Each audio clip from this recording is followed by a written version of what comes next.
Welcome back, everybody. How is everybody doing on this Sunday? Let me know if there is a delay, because there's a delay on my screen, and I don't know if it's just on my screen. But let me know if the audio, if there's a delay, because if there is, I'll shut it down and we'll be right back. That'll drive me crazy if the whole thing is delayed right off the bat. Very big audio delay. Good looking out, Matt. I will be right back. All right. Let's see if we are back now. Everything here looks good. You guys let me know. It looks better here on my end. Much better. Beautiful. Appreciate it. Also, Matt, I got your email just in time. Downloaded the files, and we'll be digging into those here in just a minute. Yeah, as I was saying, thank you to everybody for joining me once again for the Sunday live stream. I noticed in the chat early on, it's not Wednesday, what the flip? Yes, if you missed it, we recently have started doing live streams on Sundays at 4 p.m. Eastern Standard Time, as opposed to Wednesday nights at 10 p.m. It's much better for my schedule and seemingly other people as well in the chat. It's not a perfect replacement for everybody. Not everybody has been able to make the Sunday streams. So I apologize to everyone who hasn't been able to make them. But the Sunday streams have been in effect now for a few weeks. So Sundays at 4 p.m. Eastern Standard Time. That's where we're at. And yeah, thank you all for being here. Also, thank you for the the audio issues early on. But it looks like we're all good now. Pete, happy 1 year. Thank you. I appreciate it, man. Happy New Year. Yes, the fam and I the past week. Oh my God. Basically, actually, it happened last Sunday. So, last Sunday night after the stream here, I got extremely sick at about 1 a.m. I was out here in the barn and was just kind of like cleaning stuff and was working on other projects. And then I was sitting here watching something before I went inside, and I was like, oh God, it's going to hit me. And I was sick for all from like Sunday night to Monday morning, and basically laid in bed all day Monday. And then Tuesday I felt good. Came back like Thursday, I think.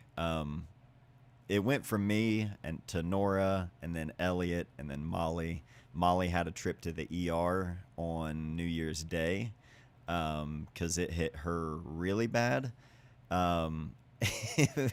The past, like, all of us in the house, especially during like Christmas holiday break when everything is already just crazy. Yeah, it was a madhouse. And then my brother and his girlfriend watched the kids when I took Molly to the ER. And then the day after, my brother got sick. And so it's just like, it's nonstop. I think we're all out of the woods now, knock on wood. But yeah, 2026 so far, yeah, it's our year for sure. I appreciate that. Thank you. We're catching a break. We're catching a break now. Matt, I made you admin on the Discord server. I know that's probably back burner for you, just an FYI. I appreciate that. Thank you. I've got, I did actually kind of have stuff set up to go through that, but that was before everything went haywire. But that will be perfect. Thank you for that, because I have things in place now to get that going. We all need bubbles to live in, for real. I feel like we needed to fumigate the house to just all of the germs from, we found out when Molly went to the ER, it wasn't, influenza A or B, cause that's been going around like crazy right now. But probably, norovirus. It's like a stomach bug. So just the worst, but we're getting better. We're hanging in there. I wanted to share, actually, let me turn this on. I wanted to share this flash that I've been testing out lately on my M6. This little Zenico, Zenico? Is that how we pronounce that? That's what I'm going with. They sent me this maybe a month or so ago, and I was waiting on it and didn't realize that, probably just not thinking, I gave them my P.O. box address, and so it was just sitting at the post office for like 2 weeks, and I was just waiting. I'm like, man, I feel like they said they sent that a while ago. So anyway, I've been testing it out for, over the past week or so on the M6. I tried it out on the Z8 as well, just to like get some immediate feedback, because I haven't been developing in the last month or so. Norovirus has hit me the worst of anything I've had. Yeah, it genuinely was like, it was awful. I was planning on like, all right, I'm gonna go work in the shop a little bit more over Christmas break while the kids aren't in school, and Molly's not at work because she's also on break, so I'll be able to, be a little bit more available during that time frame. And then that whole time, I was sick. So, and then another guy in the shop that we work with, he was sick as well, so nothing got done. So I went in yesterday and today to try and catch up a little bit. So we got caught up on orders, and that was fun. Shoot me an email or ping me on Discord. Oh, perfect. Okay, cool. Hell yeah, leaving for Japan for 2 weeks. Enjoy that. I'll get a hold of you before that, but that's rad you're going to Japan. One of my best friends, Kevin, just got back from Japan, and he was like, I get it. I get why everybody loves it. Just had such a good time there. I remember having norovirus on the 24th of December years ago. It's not good. Not good at all. I didn't have a goal of losing weight in 2026, but let's just say I did, because check, it's already done. I was struggling there. Let's see here. So yeah, this little flash unit, I thought I would just share it, get some feedback from you guys, see what you thought. Having a small flash like this is something that I've wanted for a while, and I've tried a few other options, and we'll talk about that. Frank, Happy New Year. I just now saw that in the chat, brother. Good to see you. Tyler and I were hoping to see you over the holidays as well and come down to Cincinnati, but I think it's going to be a springtime visit, so we'll make that happen. But this flash here, the main thing that I was really kind of particular about was the recycle time on a flash of this size, because I have, let me see. Yeah, here it is. So this is the SF20. This is the flash I've always used on my M6. This one specifically because it'll do TTL mode on the M6 TTL, not on the Classic, but if you have the TTL like this, with this flash you can do TTL metering, so it just makes it super simple. And it's a reliable system in terms of like the camera and communicating with the flash. It does a good job of giving you the correct amount of output that you want. The downside to this flash is just how ridiculously tall and I don't know, not top heavy, like it adds a bunch of weight to the camera, but it's just not, forgot that has to be like all the way up. But yeah, I mean, that's a tall tall camera, especially for a camera this small. And I've just always wanted something a little bit more low profile, not literally, I mean that too, but also just something that doesn't scream, hey, there's a flash on the camera. I don't know. This is obviously a much better size. You're not going to have the same amount of output, although I'm going to be doing a test because I want to do side-by-side tests and just meter everything at full power and see how much more power you really get with something like this. But this is also USB-C rechargeable. You have the downside of if this battery inside this flash, if that dies, well, you're going to have to replace the whole thing. And I don't remember the price on this. Again, I'm going to make a full video on it, but, you know, for something that's not going to be too expensive, at least from what I remember, this was like $40, Reflex Lab. I bought this, and I have used it all of like one time when I bought it, like when I first got it out of the camera, or out of the box, because the recycle time. You have two options. You have full or half. So full power, half power. But let me turn this on, and all right, we're at half power right now. So this is the like only usable, and it's barely usable. So yeah, flash, wait till it's green. Now you're ready again. That's a long time. Full power is even more ridiculous. Let me I mean, if I show you a side by side, that's what I want to show with this flash, because instantly I was like, I'm not going to ever do anything with this flash now. We're still waiting to get up to full power.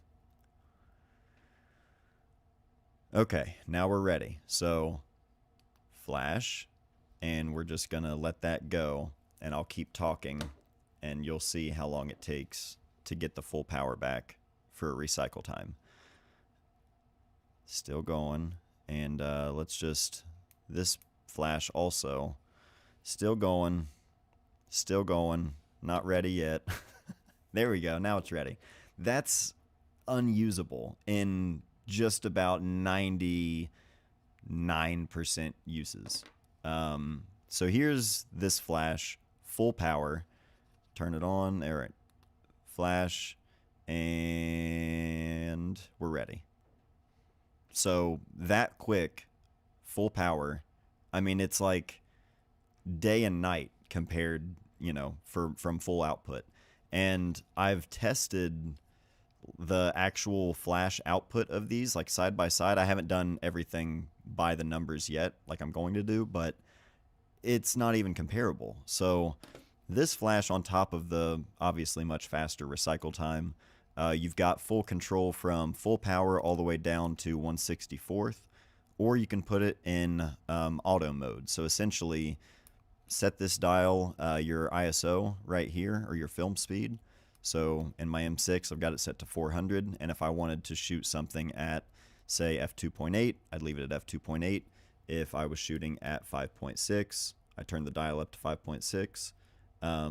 It's just a lot simpler, and while giving you more control than a lot of the other flashes I've tried out so far. So so far I'm pretty impressed with it. Just blinded myself, okay. But yeah, on the M6, or really any camera for that matter, but especially for small cameras like this, I think that's the one thing that people want in a flash, is something that's going to be compact. Like, why Fujifilm stopped making the flash that they came out with the X Pro 1, I don't understand. I feel like they would be, well, they'd be, I guess, stocking that about as well as they stock everything else these days, if they still made it. I just feel like that's such a, I don't know, a common thing that people look for, that there's just not really any other options out there until now. So we'll see. That's similar on the Godox IT30. That's another one I want to try as well. I was actually looking at that when they sent me this Zenico. So it would be interesting to test that one out side by side as well. But this Reflex Lab, I mean, that's that's pretty bad. I had high hopes for it, but I can't use it like that. If I'm using a flash, the situations where I would want flash, I think, would be sort of the quick, candid kind of stuff, and you can't be waiting around all day on that. For power, I really hope Godox comes out with, oh, for Leica TTL. Yeah, that's the thing. Godox does do pretty well. I mean, I guess I don't know across like their whole line, but I remember when I had a Godox, which one was it? The 400 something. It was one of the monolights, like one of the single battery powered ones. But I remember I was able to find a Leica trigger for that when I was using the SL2 and the M10 at that time, I think. I prefer the smaller IT20F TTL. Is that the one that has the actual, like the flash head pivots and swivels, like a traditional speed light? Because I've wanted to try some of those smaller speed light style, because I like the ability to bounce in certain scenarios, not always, but the flexibility of that would be nice, and the smaller footprint, but I haven't tried any of those. Godox IT30 Pro is pretty wild. I bought two because I can use one as a trigger and or flash, and the other is just flash. That's convenient. Do I have any uses for it yet? No, but still, that's rad. That's cool. I remember, I still think back to like my buddy Richter, actually, who bought, if you haven't, check out Still Shot with Josh Richter on YouTube. He just started a new series, and he wants me to be in one of them as well. But he basically just goes and interviews people and takes a portrait of them, and just interviews people around here doing whatever they're doing. And so he's going to come out here, I think, at some point. We're going to shoot one. But the flash setup that he's using is the Godox kit that I sold to him, because I wasn't using it anymore, and he was looking to upgrade his flash, because he was still using Pocket Wizards, and I can't remember what speed light he was using, but yeah, I wonder how many people nowadays, like if you've gotten into photography in the last 5 years, if you know what Pocket Wizards are, you know what I mean?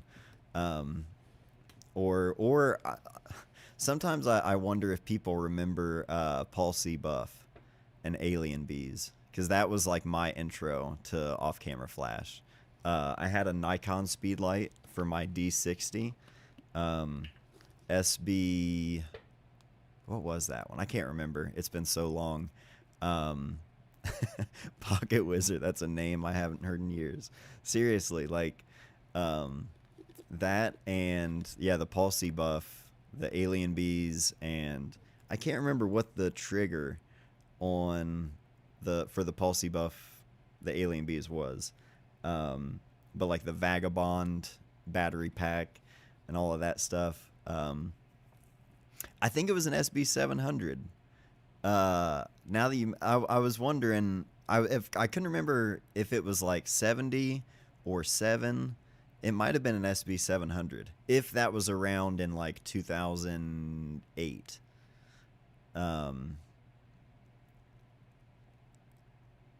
Yeah, I think that was what it was.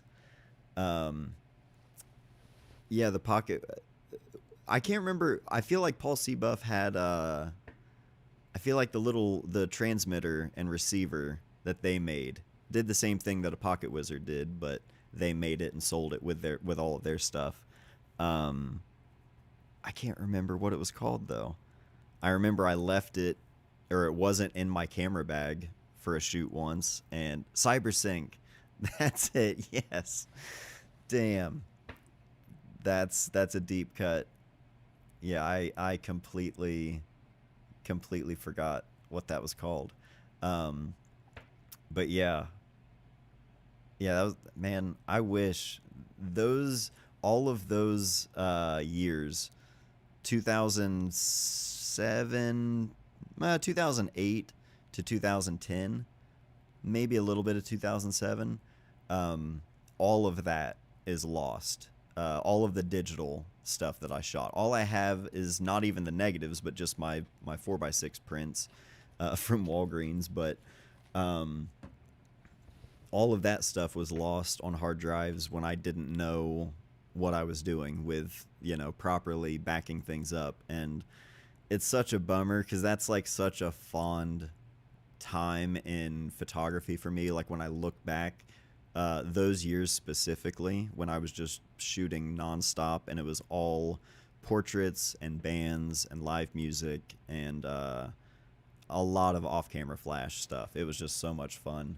But yeah, it's all lost. I need to like ask around to different people that, especially like different people that were in bands that I was shooting with a lot back then, because I'm sure all those guys still have all their band photos. There's no way, all of those band dudes who had to have new promos for MySpace, they don't have those photos on a folder on their phone that they're regularly going through. I'm sure I could find some. I need to do that because I haven't seen any of my photos from that time frame like since those years. So it's been a long time. Strobist. Yeah, is Strobist still around? I don't know. I remember a lot of people. I found out about Strobist through Flickr, which was where I learned a lot of the off-camera flash stuff. The Strobist message board is archived. Hell yeah. My photo mentor still uses Alien Bees. Dude, anytime I see someone still using Alien Bees, I get so excited. I'm just like, it's purely just nostalgia for me. I mean, they're super capable lights, so like obviously they'll still work, but to see people still using them is sick. Yeah, David Hobby, that was his name. That's right. Chain Reaction closed their doors. What's Chain Reaction? I'm not familiar. Is that small flash auto thrister? You'll have to remind me on that camera. Oh, that camera's dead. I gotta change the battery in my Z8. You'll have to remind me. Auto thrister on this? I don't remember what thrister indicates. He himself stopped and wrote a book. He does photo tours in Vietnam. Oh, God. Oh, David Hobby? Is that who we're talking about? David Hobby does that? Photo tours now? Right on. We also have some photos that we're going to get into here in just a minute. Hold on, did I hear a mouse? I did find one of the mouse traps. First one of 2026. First one I found that's gone off. Poor little bastard. But other than that, I think there was like maybe one last year. And I guess we've already hit our number for this year, so hopefully no more. Oh, yeah, no worries, David. Yeah, that's what I thought you meant. Thoughts on the AI bubble? Pop it. I'm so done with AI. AI everything. Like, it's so I'm not into it at all. And someone who, I've met and talked to people who are involved with like local businesses,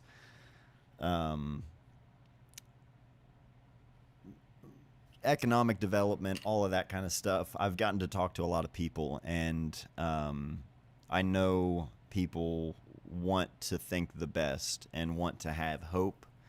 And like obviously with the paper mill closing, although it's now something is afoot because they were making medical gloves. They opened back up under new ownership, making medical gloves, but then now it's like U.S.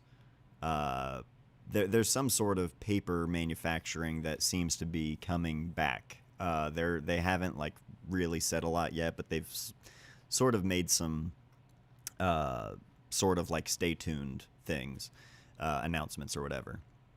And so there's like all of this, hey, we need something, we need jobs, we need this, that, whatever. We need industry. And there's like a new data center being built you know, maybe 30 miles from here, if that. And someone was telling me about it as if, and we're like getting all excited and we're enthusiastically telling me like, AI, all these jobs and, you know, data centers and all this stuff and da da da da da. And I'm like,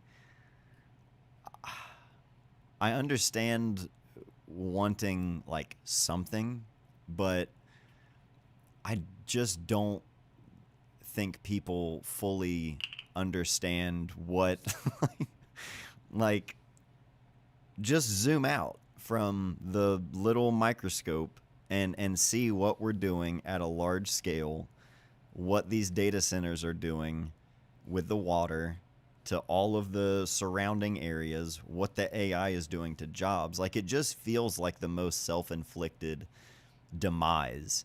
And people are like pushing it towards the cliff and like cheering, like getting excited. You know what I mean? Like, it's just such a weird thing that people are excited about it. And I didn't know how much people I've seen so many memes about, like, it's a running joke, like, oh, I'll just chat GPT, but like, I didn't realize how many people genuinely like rely on that for everything. You know what I mean? Like, I don't use it. I've never used it, but like,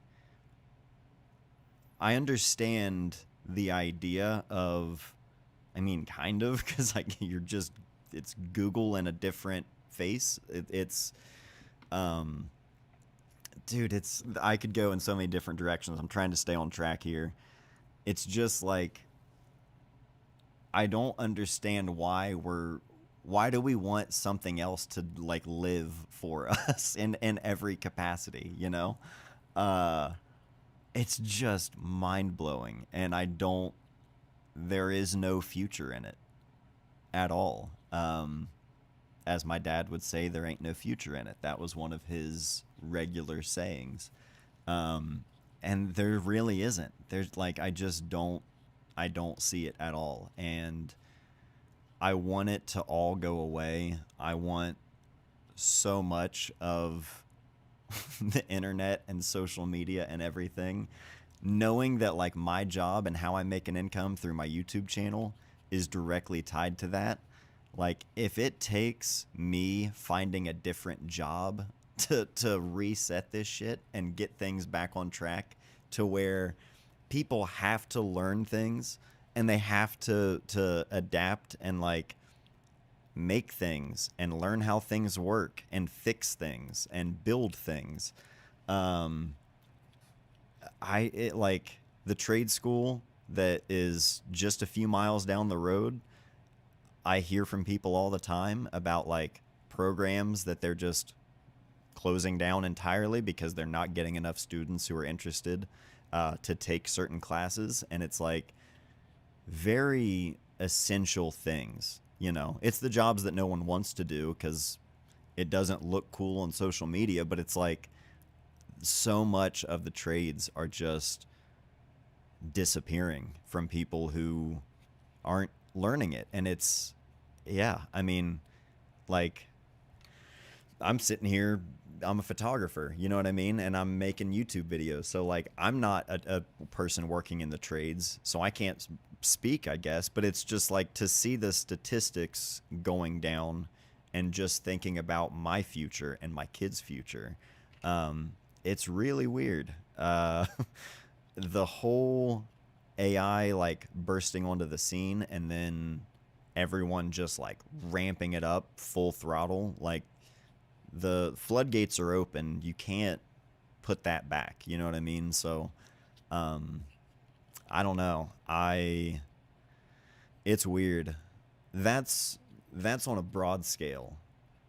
If we want to talk creatively speaking, photography, there are people who are taking brand deals to push AI generated horseshit in their videos or whatever. And like, if you're using AI to to run numbers for you and like handle the mundane tasks as part of your whatever workflow, whatever. When you're trying to like creative is to create, and like AI genuinely doesn't create anything at all. It's all just the most bland, vanilla, just here's everything, all like there's no substance to any of it. And it's such a direct antithesis of photography and of creativity. And that whole world of people who are like, well, I'm an AI artist, you know.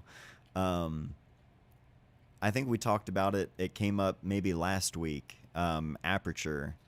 I saw Brian Burke shared it. Aperture, some sort of photo contest where you could submit work and it could have AI imagery. You would just have to disclaim that. And it's like, I want everyone to have a seat at the table except for those people. You know what I mean? Like that's not the same discussion. That's not the same. That's not. I don't know. Stuff like that. To see any sort of like esteemed organization or foundation or anything to accept that as part of the conversation, I feel like that just contradicts so much. Yeah, all of that stuff is just, it's lame. It's super lame. And people love it. I don't know. That's a hard stance I have on using AI for any sort of creative stuff, music even. Like I don't subscribe to it. It's not my thing. Some people will argue till they're blue in the face and go for it, but I think it's especially lame. But like, considering all of the other effects of like what it takes to generate a bunch of slop, it's just it's lame. So hopefully it is a bubble that's bursting, because yeah, there's no future in it at all. I think that there's going to be, I would like to see more people drawn towards real art as a result of all of this. Like hopefully we'll get to the point where not just photographers and people who are interested in it from that perspective, but like hopefully on a broad sense we get to a point where everyone is looking at it and thinking, I'm tired of seeing just slop, just junk that doesn't actually exist. Until then, every every person that's maybe a couple decades older than me or so is on Facebook AIing the absolute hell out of their photos on Facebook. So some people love it. There's always that market, but yeah, it's just not for me. I feel like much of this stems from a complete lack of well-developed art, creative education across the board. That kind of education made me who I am, but it seems like most people haven't had it. It's a really good point, because that's something that, like, if it's in your blind spot, you don't know. Like for me, I didn't go to art school. I didn't have any kind of mentor or anyone around me with that sort of influence. And so if it weren't for things like skateboarding magazines that kind of got me interested in photography and kind of got me into, not interested in photography, but it made me appreciate photography from the like technical perspective. And that kind of made me want to go down the rabbit hole of like finding things out. But not everybody wants to do that. You know what I mean? And, you know, it is what it is. Like some people are strictly just going to see what looks cool on Instagram and they're going to try to replicate that. And it's a cycle that just like never ends. You know what I mean? That is a good point. I think that that's where people go to now for their art and education on everything, for better or worse. Like, I've learned a lot from people who just turned the camera on themselves and started talking. So if I didn't have that, there are things that, you know, I it's good and bad, you know what I mean? But the the crowded room is only getting more and more crowded, right? So to filter out and like how to find, uh not even necessarily find what you're looking for, because you don't always know what you're looking for, but like to be online in the algorithm somewhere, to like stumble across the right things, you know what I mean? Because otherwise, if they're not going and looking for the information themselves, it's never going to find them other than what they bump into as they're scrolling. Does that make sense? It's just weird. Let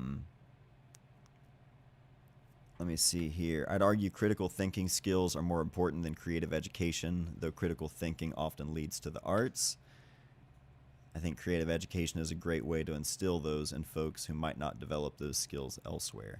Very good point. I think about things that I would have benefited from if I went to school for, whether it was for photography or not, if I just like continued college education.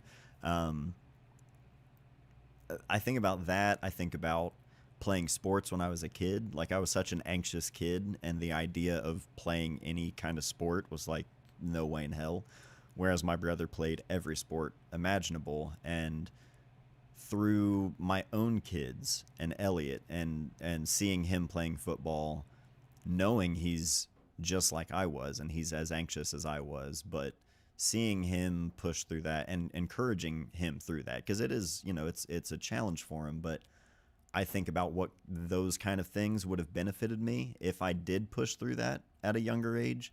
And so I think that would apply a lot the same way in that kind of field, where like, if you don't have the discipline to, you know, pursue those things, or, you know, go down the rabbit hole yourself, might not really be there. So that makes perfect sense. I've got some photos here, though, that we need to go through. Matt Clipper here, Clipper7425 in the chat. He sent some photos over digitally that we're going to be taking a look at. So I set this up. Matt, let me know if you're still here in the chat. Just want to make sure you're here for it, because I'll have questions. I'm sure other people. Okay, you're here. This also reflects how the internet works as a pacifier and effectively destroys curiosity. I have so many thoughts about that. 100%. It absolutely does. I'm trying to see how little I can get my screen time down in 2026. That's the goal.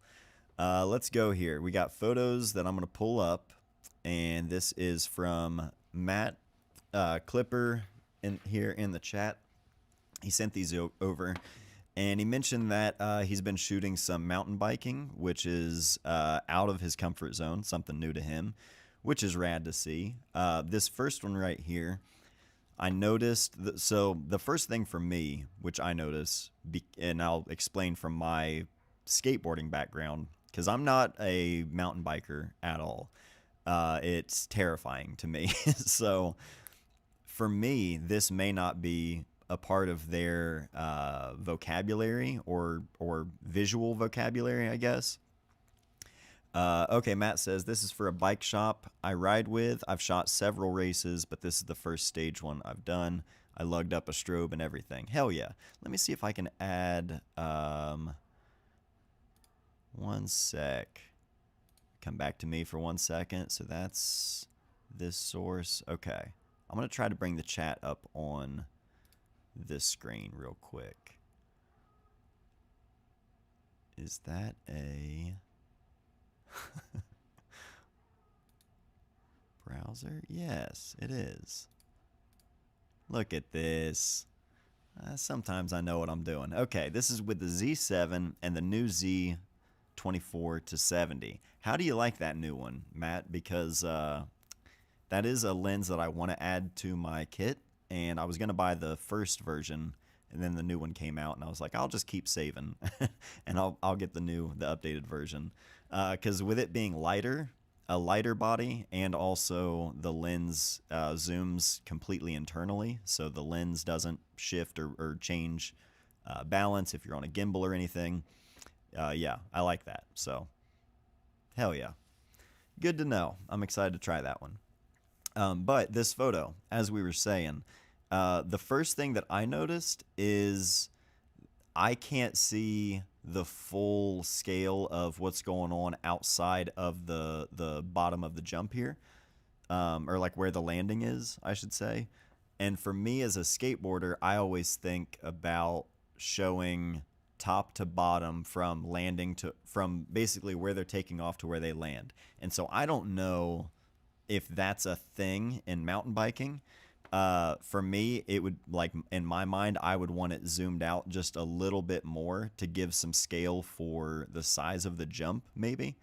But that's one of those things that's a skateboarding thing, and it's not necessarily something that maybe translates to every photo. You know what I mean? That could just be, it sticks out to me because of that. We've got another one here. And this one, I instantly was like, okay, I like this one more. You're lower, shooting up at like upwards at a higher, you know, I don't know necessarily that it was a higher subject, but that gets to what I'm kind of talking about. It looks like they're up a lot higher than the previous photo because you're lower, you've got a wider lens, and you're pointing the camera up.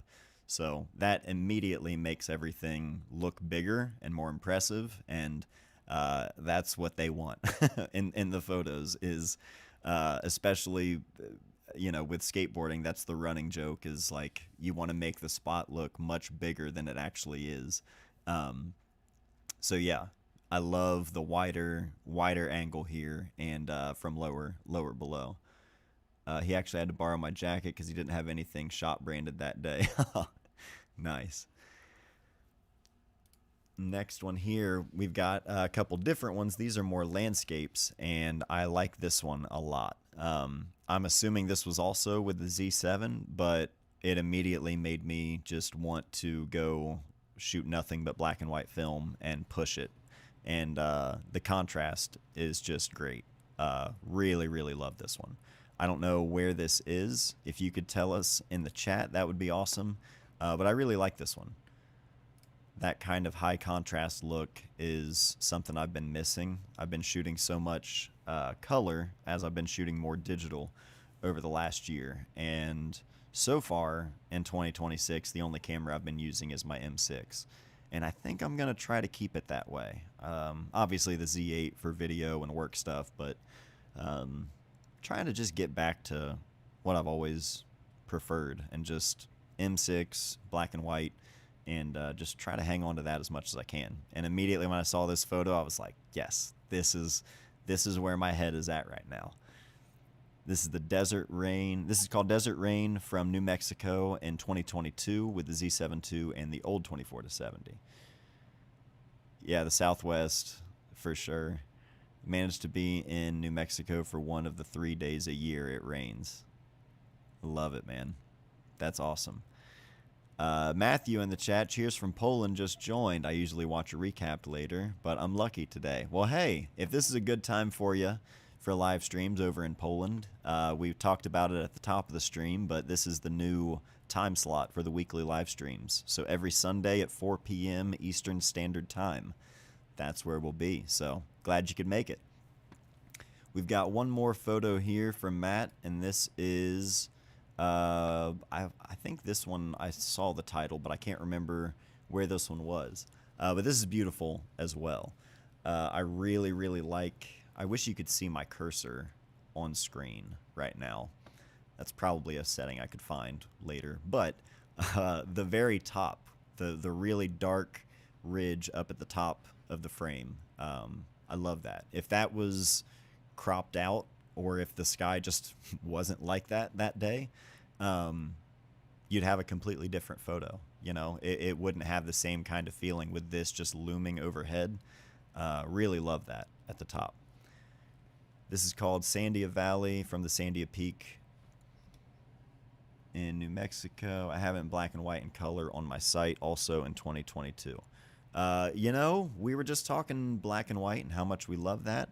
But I do like the color here. For that time of evening, I'm guessing. It's, yeah, the color looks great there. 10:45 p.m. here, not too bad. Awesome. It is a good time for us Europeans, having something to look forward to on Sunday evening. I love to hear that. That's awesome. I was just talking to my boss at the shop today about the new time frame, and I'm like, it seems to be working more for my friends overseas, so I'll take it. But yeah, these photos are great, Matt. That was midday. Okay, midday when it was starting to get windy on the tram. I was shooting through the aerial tram window on the way down while it was super windy. Wow. That's gorgeous. Here from Sweden and never caught one of these live. Happy New Year, everyone. Hell yeah. Happy New Year's over there in Sweden. Matt, thank you for sending these in. I appreciate it. I'm glad I caught these right before we got started. If anyone is interested doing something like that, like we just did, you can send your work over to my email, matt@mattdayphoto.com. You can send me an email on my website. My email is there as well. But you can send over some photos if you want us to take a look at it on stream, check them out.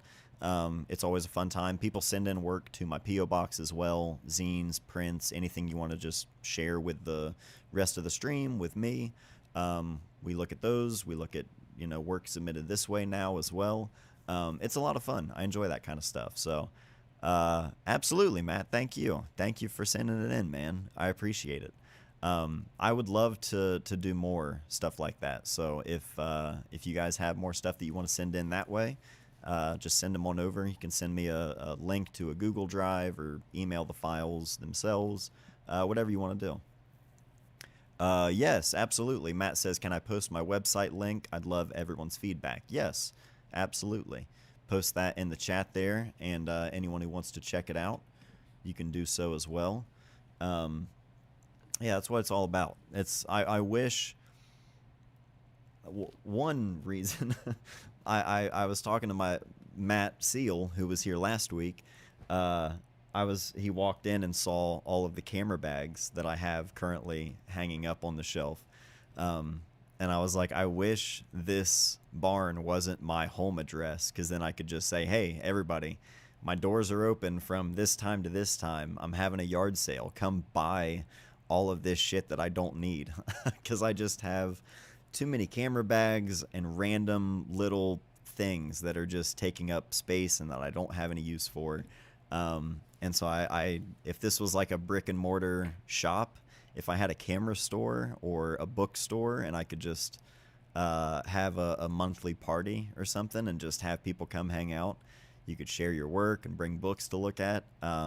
That's the other thing I was getting at, was like, if I had a place where I could have regular meetups, where it would be feasible to you know, invite a bunch of people out, it would be fun. But because I would love to have like a regular photo group of people get together around here, but I say that like I have time to regularly get out and hang out. But it's convenient for me when my friends come over here, because I can just walk outside my house and we've got a bunch of books to look at. But hey, Matt, because we talked about Lindsay Addario last week, in the meantime, I started her autobiography, and it is a big recommend.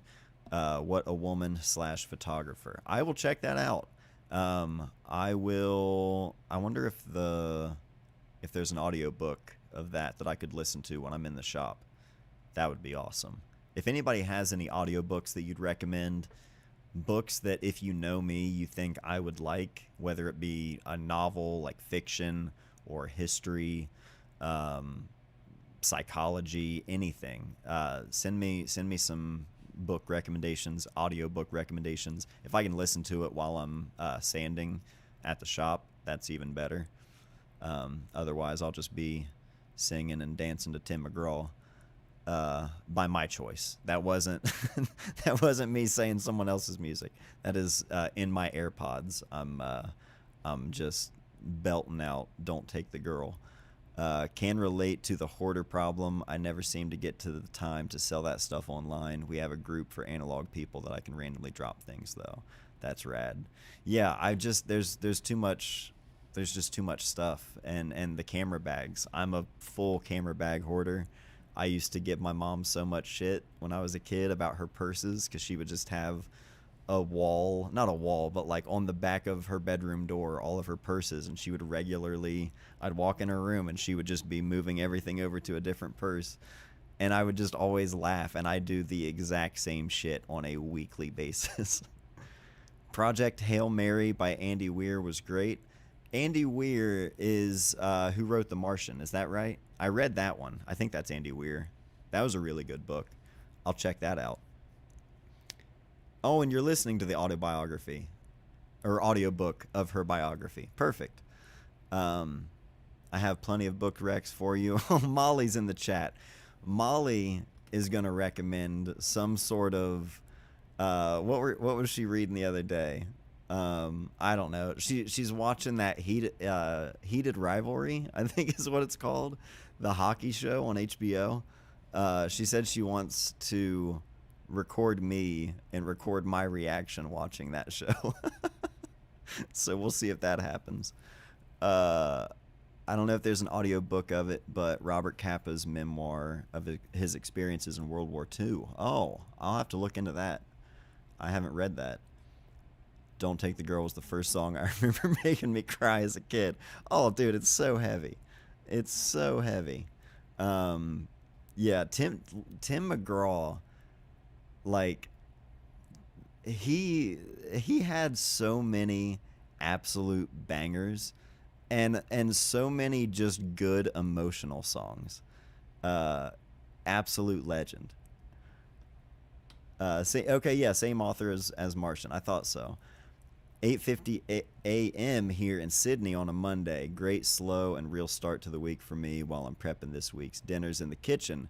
Keep putting yourself out there, Matt. Thank you. I appreciate that.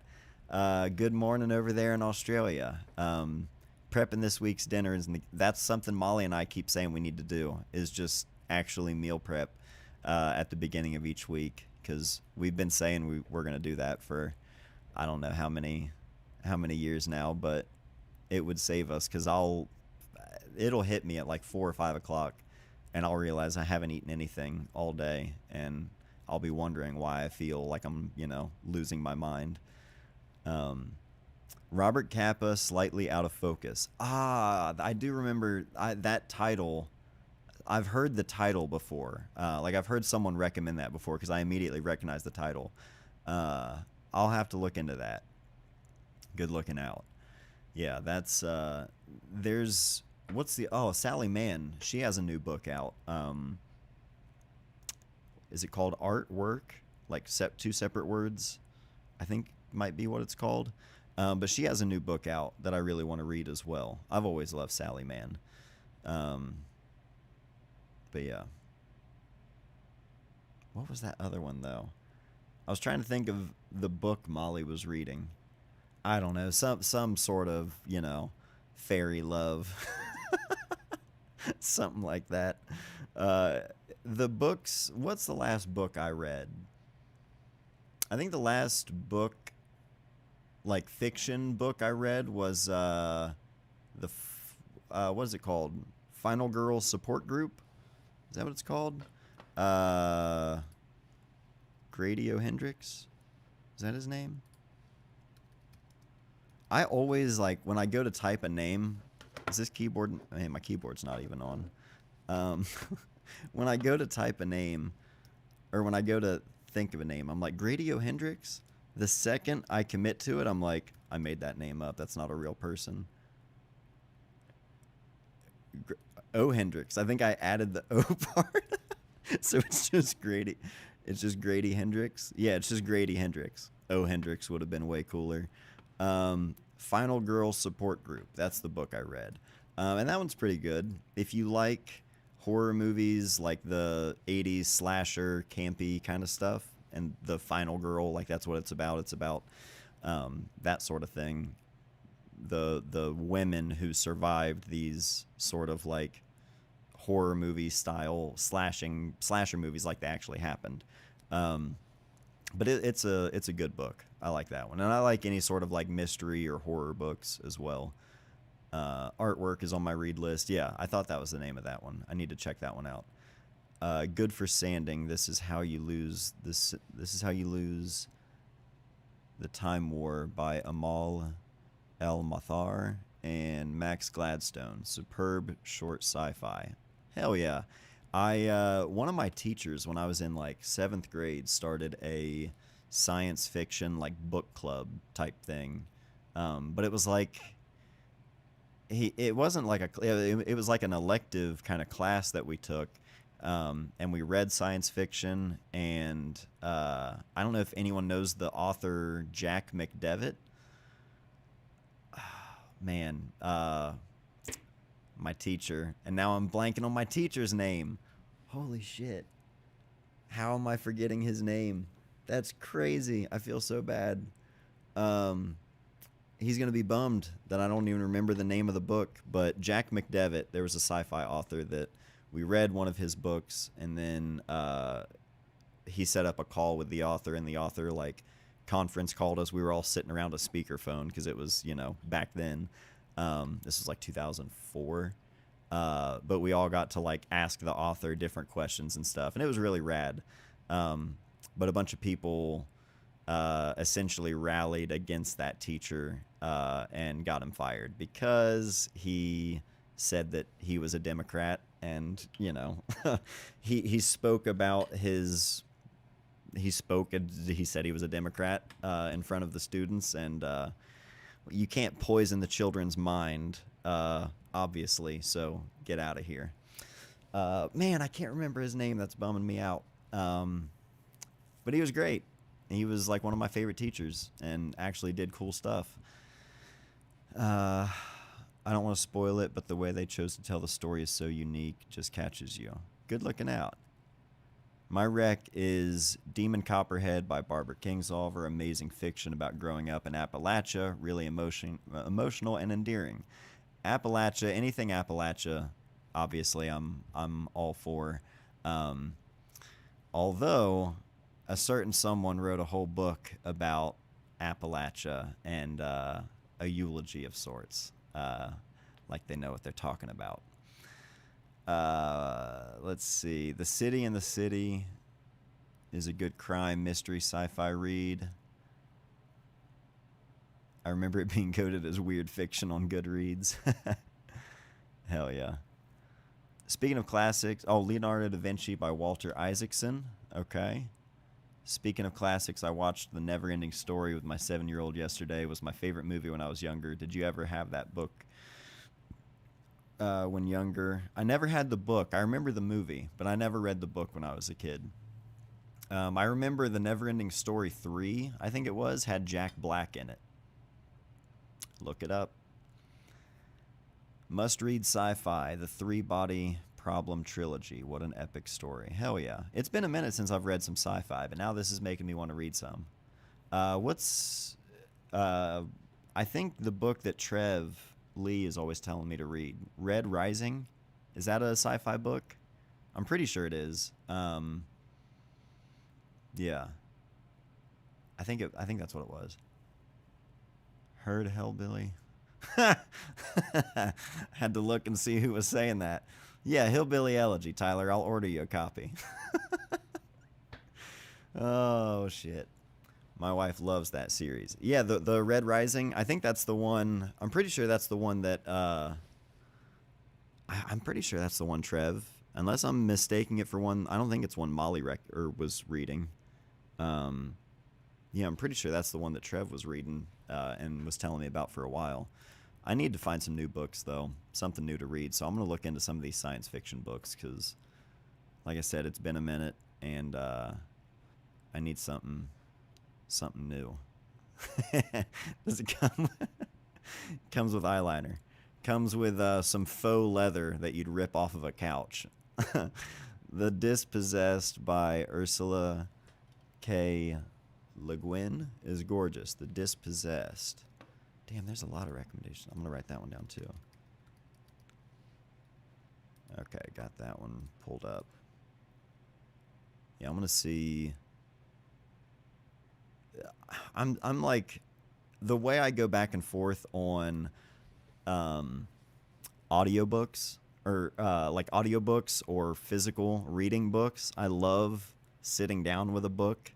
Obviously, that's something I won't shut up about with photo books, but like I like the act of the intentional sitting down with a book as opposed to listening. But I also feel like I can actually finish something if I listen to it because I'm able to do things like clean and dishes and stuff like that, or work, like putting it on while I'm at work. And I go back and forth the same way with do I want to read it digitally on like an ebook or physically, because it's so much more convenient to read anywhere. I could pull up a book on my phone or my iPad or wherever, I could read it in bed with no light. But I also love the physical book, and each one, the way it's printed, and you know, I don't know. I go back and forth on that all the time, and sometimes that decision itself, I think, prevents me from reading anything. There are some interesting biographies of actors I've read recently. Stanley Tucci, Richard E. Grant, Patrick Stewart. I remember seeing the Stanley Tucci one, I think, like on the shelf last time I went in the store. That dude's just got such a cool name. Stanley Tucci. Tyler, no freeliner, nothing is free. Not in America, son. On a real note, Zen and the Art of Motorcycle Maintenance is a really good one. Jim, my father-in-law, he got that book for Molly, I'm pretty sure, like years and years ago. He recommended that one. I'm new to the Kindle. Can you recommend a good photography read on the Kindle store with a few pics? My style is urban. To be honest, I didn't even know that that was like a thing that they had. I don't know. I don't know how many like photography books are available digitally. Now that you mention it, like I've never really looked at any of the online bookstores to see what's there. I think maybe I looked on the Apple bookstore, but maybe not on Kindle. I'll have to look into that. I don't have any recommendations, unfortunately, for anything on the Kindle store. My wife has a Kindle, though. I'll have to ask her to, I'll get on her thing and use the shop or whatever, however it works. I don't know how they work. Podcasts are for home errands. Books require attention and imagination. That's well said. And AI reading audiobook is the absolute bottom. AI reading, oh yeah, like if that I'm not, wouldn't be into. Where it's just like the Siri voice, you know, over an entire audiobook. I'd gouge my eyes out. Sleeping Giants by Sylvain Neuvel, hopefully. Was a really good trilogy. Sci-fi, was written in like an interview format, all through, kind of new and exciting for me, and super cool story. I dig that, where the format of things kind of change up and like you're piecing things together, not literally just as it's written out. I appreciate stuff like that. That's cool. It's like the game, like certain video games and certain Easter eggs and things you find, and there's a note. There's the part of me that immediately is like, oh God, I don't want to, there's so much to read. But then you read it and it just adds so much more to the whole story. That's rad. Well, I got some book recommendations. I'm going to take these and see what's on the store, the Apple store, 'cause that's where I listen to everything. But I haven't, I guess you can download the Kindle app too. I can read Molly's books if I want to get into any fairy smut. Getting back to photography books, I've recently started to buy books by White House photographers. I have the Pete Souza book about Obama and Reagan, and one by Clinton's photographer. That's rad. I guess I've never really. Are they like published? Are they like official published, sort of like, or not published by the White House, but like, is it a White House thing that they regularly do, or is that just, are these photographers who have done it themselves, like on the side? Yes. Okay, so it must be. That's rad. That's cool that they do that. Yeah, Pete Souza's work. See, not just I think just because of like my age. No, by the photographers. Okay, cool. So the photographers are doing it themselves. That's rad.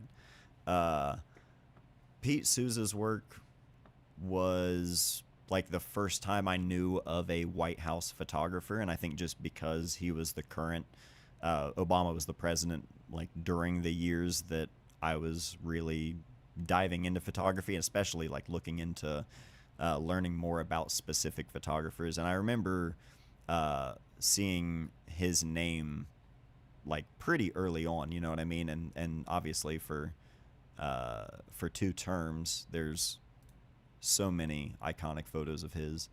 That'd be cool to see. I'll have to look that one up. Bernie Sanders' book is really good, and it's made by a fellow YouTuber, Fro Knows Photo. Oh, really? He made a Bernie Sanders book? I didn't know that. That's rad. I remember seeing him, I don't know, a decade ago, just shitting on everybody who was using film, because, you know, they were just trying to look cool. I feel like it was within the last year or so, I saw something like a reel of him shooting a game with like a 4x5 camera, and I was like, there you go, bud. You're looking cool, just like you said. David Hume Kinnerly, who was Ford's photographer, also published a book. That's sick. I don't know. I can't remember the year specifically. Or I don't know the year specifically, I should say, but when that would be. But that would be an interesting one to see. All the yelling was just too much. Hey, yeah. I say, you know, and I say that kind of stuff all the time. That probably drives people just as crazy. So you also have to look at the work of Yoshi Okamoto, who worked for LBJ. He was the first official White House photographer. Oh, rad. That's super cool. Yeah, I'll look into some of those. See if there's any books I might want to pick up. But that is it for this stream. If you guys have any last minute questions, anything you want to share, shout out, let me know. But we'll wrap it up here. He focuses more on the gear and less on the photography. I've found there are so many gear channels out there that doesn't need to be. He doesn't need to be one, too, in my opinion. Oh, I gotcha. Yeah, the thing is, like, it's tough when, I don't know. I mean, this is like such a, I could talk for hours on this, but trying to make videos that people are going to watch versus the videos you're going to want to make, because I doubt it. A lot of like the really big channels that everybody knows, you know, like the Fro Knows Photo channels like that they're providing like regular news to people.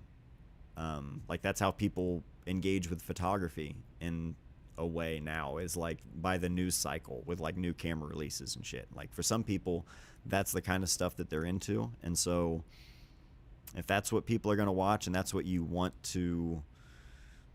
people to watch, then that's what you're going to make, or videos on every camera or all that. I don't know. It's just like you can go so many different directions. But the channels that are big because they're making the stuff that people watch. And yeah, I don't know. It's tough because like you kind of, if you're going to be a photographer as well, like I have a hard time balancing. I'll make videos about gear, but only if I really am interested in the gear. And if I feel like I'm going to enjoy the process of trying it out and sharing my thoughts on it. You know what I mean? But if I were making videos that it didn't matter what I thought, if I was excited about the new Nikon whatever, the new Sony or the new Leica whatever, like if I was making videos about every new camera release, despite my excitement over it, those videos are going to get watched way more than any video I am excited about. You know what I mean? So trying to find that balance, it's I don't know, it's tough. What's up with the likes, by the way, on this stream? What is that? I don't know. I don't see that on my end, or at least I'm looking at OBS right now, so I don't know. Thanks, Matt. All the best for 2026. Thank you. At the end of the day, a YouTuber making a book is a win for all, wouldn't you say? Absolutely. Oh yeah, absolutely. Yeah, I'm not knocking the project at all. I think it's rad that anything like that gets done. You know what I mean? And the fact that that dude is shooting film and sharing about it, and like more people who only watch his channel are going to be exposed to it now, and that's more people who could be interested in film. So like that's all upside. You know what I mean? I feel like my favorite photo channels make evergreen videos, stuff I can look back over the years. Your videos about bookmaking come to mind, Alex Soth's lectures, etc. I appreciate that. That's sort of the goal is, you know, I want the videos to be helpful for people who are actively looking for that specific thing and not necessarily stuff that's maybe as appealing to everybody. But you still want to try to find that balance, you know what I mean? Because, I don't know. I just meant more viewers could click the like. Oh, I got you. I appreciate that. Is your whole website private now? Oh, it is. I thank you for reminding me. I need to. So I need to sign my new contract for my new Squarespace sponsorship for 2026.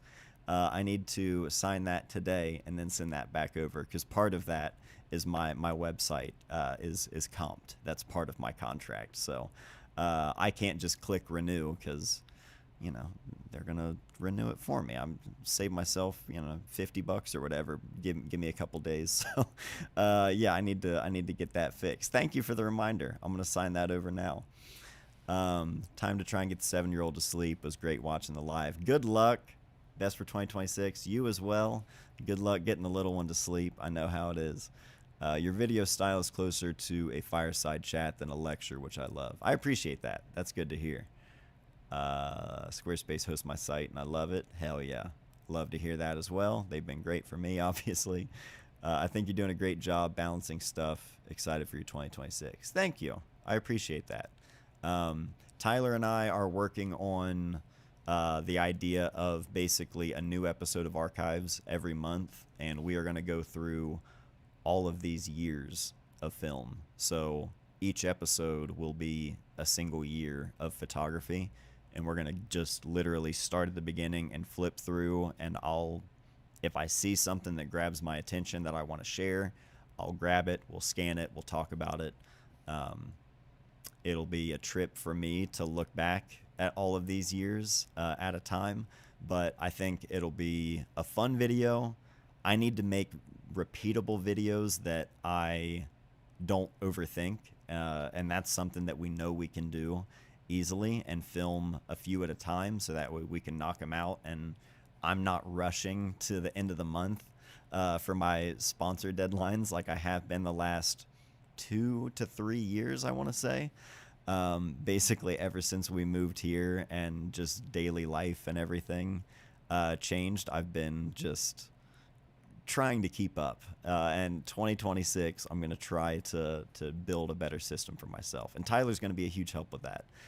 When he's here behind the camera filming with me, it's so much less likely for me to get in my head because I can just feed off of him. So excited for that as well. What's the email address again if I want to send recommends, audiobook or photo books? Yes, thank you. So that if the site isn't renewed right away, if it's another day or so, matt@mattdayphoto.com. It's there in the chat. That way, if you want to send anything over, you can send it to that email. Yes, that sounds like a great idea. It'd be nice to see your older photos and be a retrospective. Do you think that time will make you find pictures you didn't appreciate when you took them? That's sort of the thought. That's something I'm wondering. I'm wondering what I'm going to find that maybe I just glanced over and like didn't pay attention to or care much about at the first glance. And also finding stuff that maybe I just forgot about altogether. And maybe work towards finding work that can go in some new zines this year. Another goal for 2026, zines. Multiple if I can, but we'll see. But yeah, that's all to come. Thank you all again for hanging with me for this Sunday live stream. Again, Sundays at 4 p.m. Eastern Standard Time. That's the new time slot for the live stream. So if you want to hang out with us, if you want to send anything in, P.O. Box 2006, Chillicothe, Ohio 45601, and matt@mattdayphoto.com is the email if you want to send it digitally. Quade, what's up? Thanks for being here. If you're just now joining us, you're catching the end of it, but there's a whole replay ready for you in just a minute. So that's it for this one. Thank you all. I appreciate you. Hope you all have a great week, and I will catch you back here next Sunday.